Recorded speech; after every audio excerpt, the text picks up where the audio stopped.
Welcome to the Painter Growth Podcast, where we help you scale your painting company in record time. Join us as we explore sales, marketing, hiring, finances, leadership, and more, everything that you need to know to scale and grow your painting business. I hope you enjoy and subscribe. Hey everyone, and welcome to this episode of the Painter Growth Podcast. My name is Teron. I am the COO and head coach here at Painter Growth, and super excited to dive in with you today.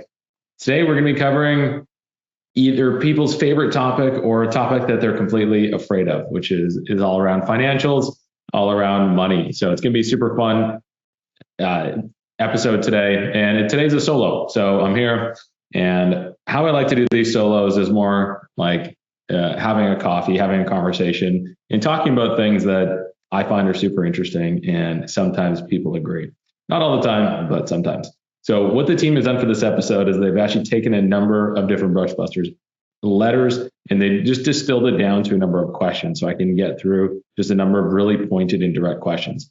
Through this as well, we are going to have a nice blend of the personal mindset work and super practical, and we're going to see how we blend and go throughout the episode. So without further ado, let's talk about money. And when I first said that, I'm curious, your first gut instinct, were you excited about that, or did it start to terrify you?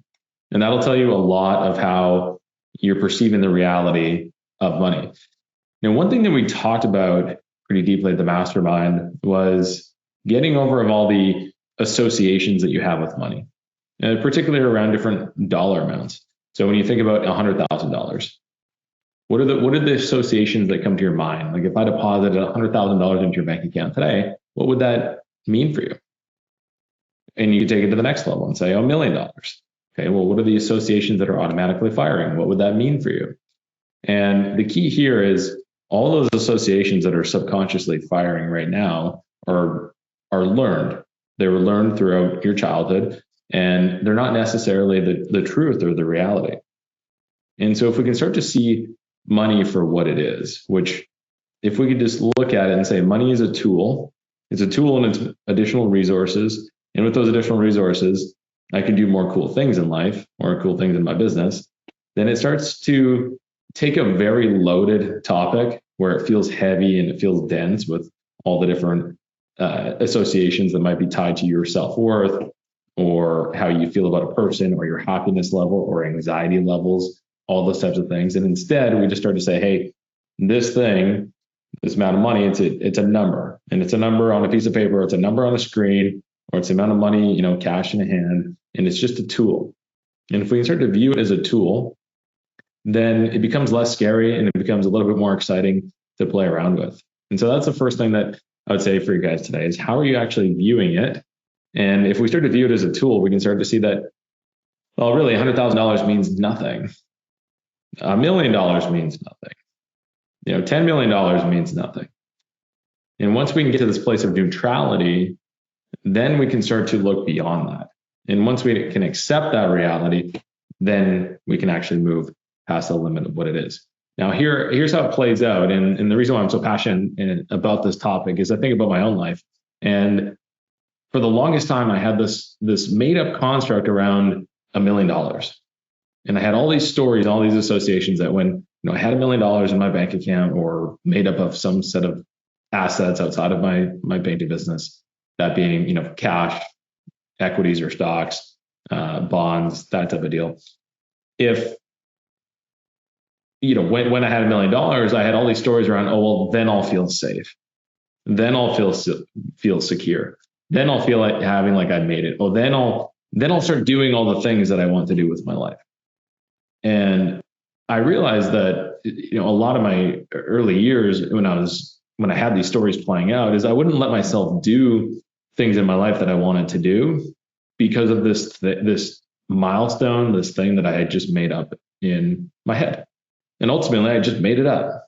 I just made it up from conditioning, from society, from wherever. I just had this big idea of, this $1 million.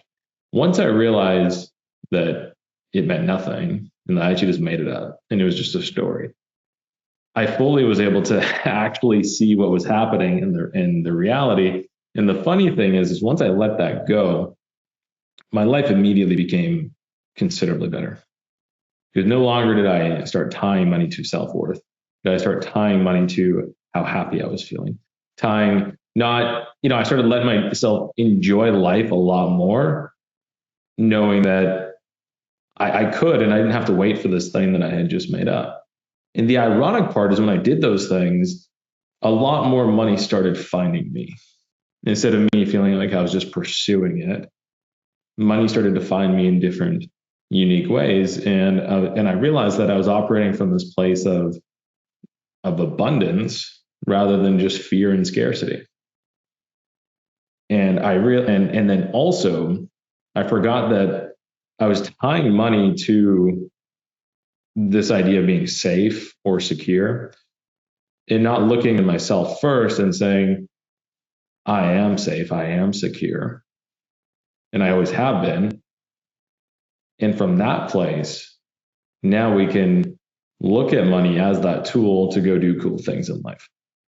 So that's one thing I would encourage you, if you're listening to this right now, just how is money truly occurring to you? And are you using that something that's outside of yourself, something external like money to fill those wounds or fill those voids within? Because if you do that and you have these stories and you say, I'll finally be happy once my business hits $1 million.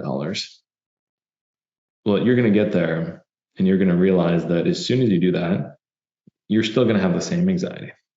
You're still going to feel the same.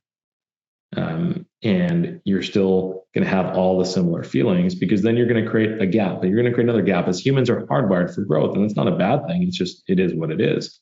And you say, well, once you get to $1 million, naturally, you're going to say, well, what's the next game? What's the next level? And you're going to create that gap and say it's $2 million. Well,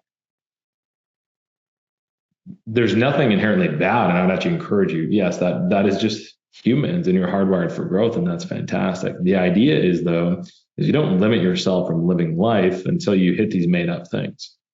You can actually enjoy things. You can feel inner peace. You can reduce that anxiety. You can feel happy. You can feel all these feelings without looking externally for that result to feel those things. And if you can do that, you'll be considerably happier. You'll have way less anxiety, and your business and your life are going to flourish greater than ever before.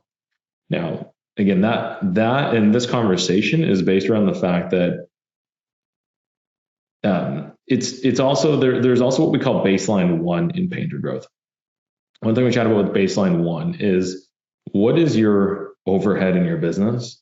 And then what is your overhead in your life? And are you producing enough each month so that your gross profit is exceeding both of those numbers combined? So let me give you an example here. Let's say that your business overhead on a monthly basis is $12,000 right now. That pays for your vehicles, your insurances, your marketing, your gas, any office staff or any employees that are on the salary. Those type of expenses. And then let's say your personal, before tax, you got to pull out, let's say $8,000 a month. So if we take 12,000 plus 8,000, we have $20,000. That is your both combined business break even and your personal. That's not your break even. That is your fixed cost for both personal and business is $20,000. And if you're operating at a 50% margin, and again, it might be 45, 40, the numbers are going to vary. It might be 55. We're going to use 50% as your gross margin that you're making on average for your jobs. And so if you take $20,000 and you divide it by 50%, it equals $40,000. So you need to produce $40,000 every single month to cover all the costs of your business and to pay yourself $8,000 to pay for your personal life and your bills. And that's what we call baseline 1. Because if you're not there today, it's extremely stressful. It's extremely stressful if you don't know how you're going to pay your business bills and your personal bills every month. And if you're not there today, you don't know those numbers, take the time right now. You can even pause the episode as you're listening to this and find out those two numbers. Even if you don't have it exact, get it somewhat close so that you don't have to be exact with this. It doesn't have to be, down to the dollar, but give yourself the time to say, am I actually stressed out for the reason that I think I am? Or are you just stressed out because you're not actually producing greater than your break even of your business overhead and your personal overhead? And that's the true root cause of your stresses. So many times I see people come in and they think they have this problem, or that problem. But the real root issue is that they're just completely stressed out because they're not covering both their business fixed costs and their personal fixed costs. And I've been there myself too, right? Back in 2019, I had to sell my car and I had to buy a cheaper car just to afford rent that month, right? So I know what it's like to be in a financially stressful situation, and it's no fun. It's no fun at all. Once you get above this level we call baseline one, your entire world is going to start to open up. Because once you take care of yourself first, and we're talking financially here, and once you take care of yourself first financially, it is so much easier to then be in the position of being willing to take care of others, and especially in your team and your business. And so when people are, asking for more money in your team, or they're asking for raises or more opportunities, if they're asking for that, and at the same time, you're not even paying yourself enough each month to, cover your expenses, it's stressful. It's hard to be a leader in that situation. It's the same, the metaphor is when you're on a plane, if the oxygen masks come down, you put yours on before anybody else's. You've got to help yourself first before you can help others. So that's baseline one. And if you're not at baseline one, you do whatever it takes to get yourself to baseline one so that you're covering your fixed overhead of the business and you're covering your business overhead. All right. So now to do that, we talked about, I'm going to go into some of the questions here that we have. And the first question is, how do I figure out if I'm actually making money on each job? Now, this is tied back to when I said 50% gross margin. How do we know if we're actually making 50% gross margin? And so at the end of each job, and a part of something that we recommend, and I always have this in my company, part of our job close down procedure checklist. A job wasn't done until the job cost card was completed, right? So job cost card, fancy word for saying I analyzed that job, the revenue, all the costs associated with it, and how much money did I actually make on that job. And we need to know that if you have a $10,000 job, did you make $5,000 or did you make $3,000 or $6,000 or $7,000? Because it completely changes the economics of the business. If we don't know and we think that we're at 50%, but we actually run the numbers and you're at 40% and you're doing $1 million business. Well, 10% difference on $1 million difference on $1 million business, is $100,000. And that's $100,000 that might be directly getting paid out to labor or to material costs, or that's $100,000 in your pocket. That's a huge, huge difference. So at the end of each job, you can do this on a simple Excel sheet where you have revenue, then you can have GST or taxes if you have to charge for that. So you separate it out. We want the pre-tax number of what you bill. Then you're going to factor in how many hours or what was the total labor cost for that job. And you want to include your burden rate in this. Burden being things like workers' comp and taxes if you're paying employees, like payroll taxes and that type of deal. You want that burden factored into the number, not just the amount that, if you're paying them $25 an hour times, 100 hours for the job, it's not going to be 2,500. It's going to be 2,500 times 1.15 as a good estimation. The real numbers will actually factor, but for your job costing, it's fair to say about 15% on top of that. Now, if you're paying subcontractors, it's going to be different. You're not going to have those same taxes. So you can just use the number that you paid out for the subcontractor. And you're going to figure out your labor rate. And what you want to do, let's say it's a $10,000 job and you paid out $3,500, including burden. That's going to then show you that you had 35% spent on your labor. And then you want to factor in all your paint and material costs. So how much paint and then how much all the soft supplies were totally contributed to that job, and using, make sure that every time a team member goes or you go, you're putting the job name as a part of every invoice. And if they're getting supplies for multiple jobs, you got to split them up so each invoice is different, so that you can see which paint and supplies are actually attributed to each job. If you don't do this, it's going to get really complicated. It's going to be really messy. And you're not going to know which jobs are profitable or not for your business. So then you're going to factor in all the paint, all the soft supplies there. And depending on the job, trim jobs, are going to be much less in material and paint costs because it's more labor. And then stucco jobs, for example, are going to be considerably higher, more on paint and less on labor, just because of the substrate and how much paint is required for the jobs. But in general, you want to target about 50% total. And it might be a different makeup of each, but let's say it's about 35 to 40% on labor and then about 10 to 15% on material, so that we get the gross profit to be half, or gross margin to be 50% of that revenue. So that we're targeting, if it's a $10,000 job, to actually make $5,000. And then that $5,000 is going towards covering all the overhead of the business, covering your salary, and then with enough, then you'll actually have net profit for the business. So make sure that job costing is absolutely part of your close down procedure, and a job's not done until the job costing is done. It's also a really fun part when you actually see how much money that you're making on each job. And the next question is actually, what's a good profit margin for residential repaints? Highly recommend targeting at least 50%. And you got to be at least at 45% consistently over time if you want to run a sustainable business, because it's just enough to be able to cover the overhead of running a painting business, to pay yourself good money and a good living, and then to actually have profit in the business. Now, some people will be saying, oh, that's crazy, and I'm never going to book jobs at that rate. There's going to be people that come in. The average painting company actually only exists for about 18 months. Crazy data, right? And those people will come in and they underquote, they underbid, and ultimately they just don't last a really long time. You can actually use that to your advantage when you are pitching and closing jobs. We won't go in there today. That's more on the sales side of things. But to run a sustainable company long term, you got to have gross margin at least 45%, and ideally targeting 50% for residential repaints.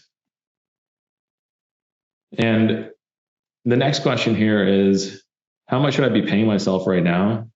Again, I just go back to that baseline. One number is, you got to be problem solving and making sure that you're covering at least that baseline one number for a salary component.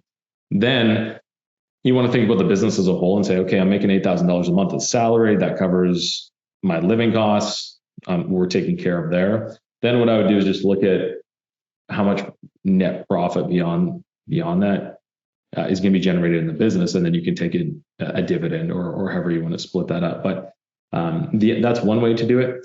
As you become more established and done, you're going to want to look at all the things that you're doing in the business, like in the role, that if you were going to sell the business or you couldn't work in the business, how much would you have to pay that person to do what you're doing right now? And that's how much you should be paying yourself. Now, the next one on that is, should I be running payroll or just drawing money as needed? I think early on, it's more, the sooner that you can get yourself onto a consistent payroll, that how much money is coming in each month. It's vital for your mental load, right? In the beginning, depending where you're at, when cash flow can be tight starting a business, there might be periods where you just have to draw, a little bit, but as quickly as possible, I recommend that you get yourself set up on your own salary and payroll, and you just run that like you would pay anybody else. And time again, I see so many people, they just don't prioritize paying themselves. And then they just ultimately get so stressed out, and they think they have so many problems in their life and their business. And the first question I always ask is, how much did you pay yourself last month? Right. And then we realize, what the root of the issue is there. Now, a few things, we'll switch gears a little bit and go to, what's stopping me from raising my prices? And is it just fear? And I think that, most people right now, you could raise your prices pretty easily if you wanted to. But I would just look at your gross margin. Are you hitting your margins, right? And if you're less than that 45%, so you have to raise your prices to do this sustainably and to do it long term. Or you really got to look at your costs and make sure you get those costs down. But I always had the mindset that with pricing jobs right and getting into the level is, I only want this job if we're going to be profiting about 45% here. And if it's going to be less, I don't really want it. Now, take that with a grain of salt, because sometimes if you have an open schedule and you have capacity, you have painter capacity, and you know that you could offer some discounts to fill that schedule at, a 30% margin and whatnot, $3,000 out of 10,000 is still better than zero of zero. So you need to take that with a grain of salt, and it's very situational. But for the most part, you want to be pricing your job so that you're profiting at least 45%, ideally closer towards 50%. It makes everything else considerably easier.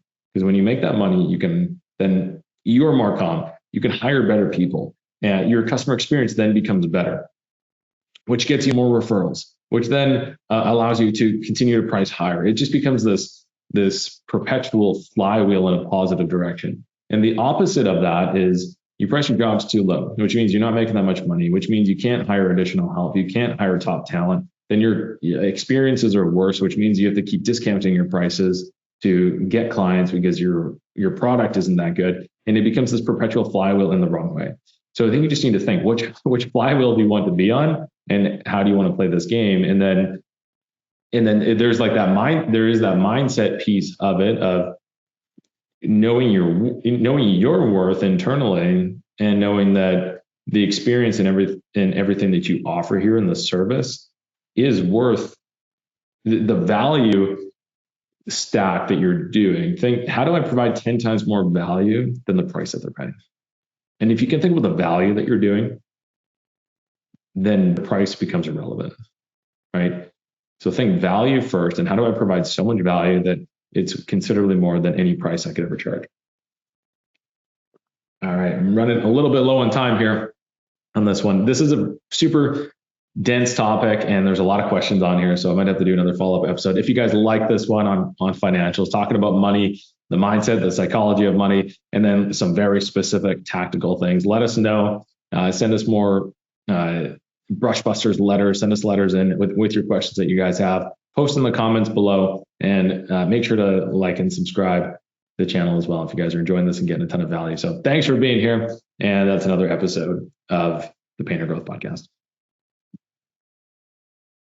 Thanks for listening to the Painter Growth Podcast. If you want to grow your painting business, go to www.paintergrowth.com or click on the top link in the description.